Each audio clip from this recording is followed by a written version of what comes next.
I have some incredible news to tell you. I'm so happy right now, you cannot believe it. It looks like I found a sailboat to sail over the Atlantic and maybe even beyond. Yeah, finally, hopefully I can make it.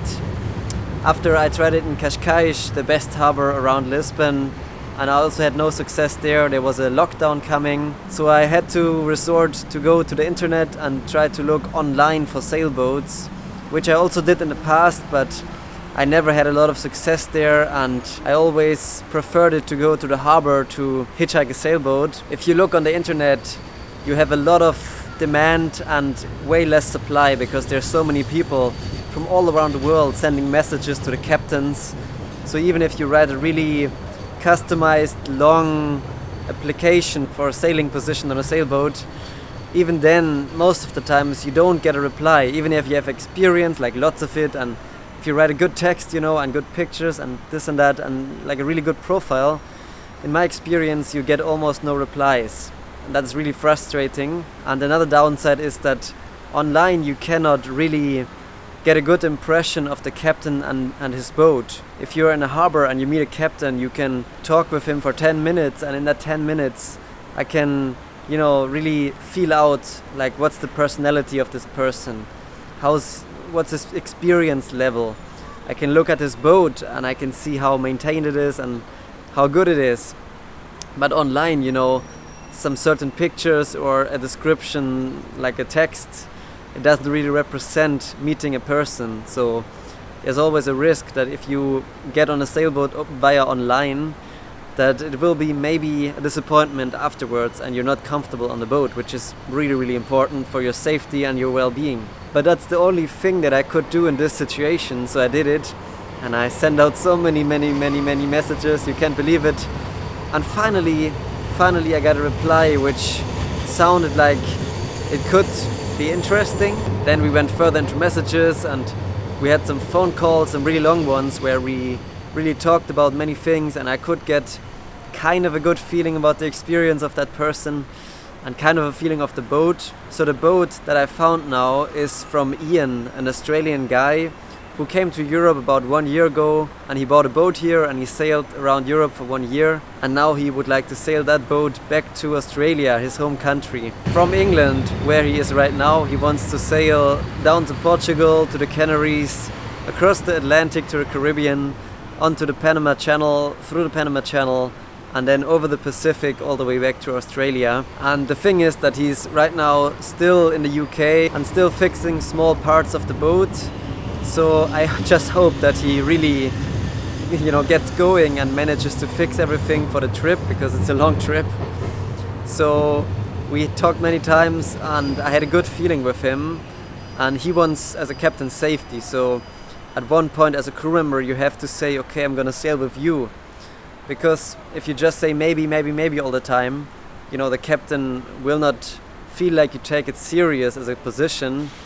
And I also have to have a captain who says, okay, I will take you as a crew, and he doesn't change his mind constantly. So then we thought both about it for like a week or two, and then I told him that I would like to sail with him and that I am looking forward to the trip. And then he said, yeah, you're most welcome. He seems like a very nice guy. So yeah, I'm really happy. And for now, the challenge is that he has to cross the Bay of Biscay in December, which is, not the best season to do that. It's one of the most dangerous places to sail in that time of the year. It's very stormy, and he has to get south here, and it's cold at this time of the year, and that makes sailing just so much more harder. And right now he doesn't have any crew there, and it's difficult to get crew there with all the corona restrictions, but I cannot go there, of course. I cannot fly there. So the plan is that he will sail all the way down to Lisbon, and then I can join here in Lisbon. And I'm so excited. I hope all of this goes well, but it's not 100% safe. When you're sailing, nothing is 100% safe. So we can just hope for the best and see what happens. Hopefully this year I will make it across the Atlantic. You can't believe how much of a relief it was to have finally found a sailboat across the Atlantic. I knew that this year, with the current conditions, it's gonna be even more difficult than it already is to find a sailboat across the Atlantic. And with this last worry finally taken care of, I could fully focus on enjoying every little part of life. Like enjoying the beautiful views of Almada, our district in which the lockdown allowed us to move. And to take as much fresh ocean air breaths as we could.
So Ian could finally depart from the UK with his boat and was making his way to Lisbon, or at least into the direction of Lisbon.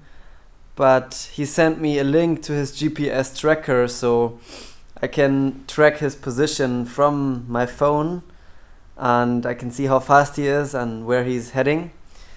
And it seems like he tried to cross the Bay of Biscay, and he made it about halfway across, and crossing the Bay of Biscay in this time of the year is really a challenge, and there are many storms, like almost always there's a storm, so you have a really tight weather window schedule. So it seems like he tried to make it across, and I looked, the weather is not ideal, and suddenly his GPS position is turning around almost 180 degrees, and right now he's returning to Brest, and I just hope that nothing bad happened with the boat or him, so I hope everything is fine. But it looks like they're heading directly to Brest, and yeah, only if he arrives there I can ask him over the internet what was happening. So yeah, that's sailing. Very unpredictable.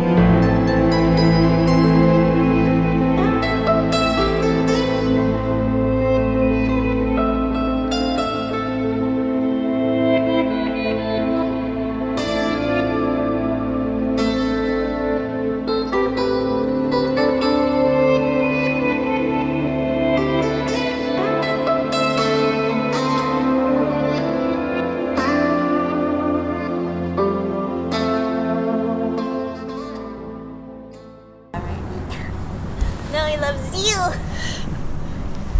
He likes the dead cat. Oh, are we posing? Thank you so much for your precious time and enjoying this adventure with me. If you can't wait to see how this journey will continue, you can get instant early access to the next episode on my Patreon page. This project is only possible through your support on Patreon. So thank you from the bottom of my heart.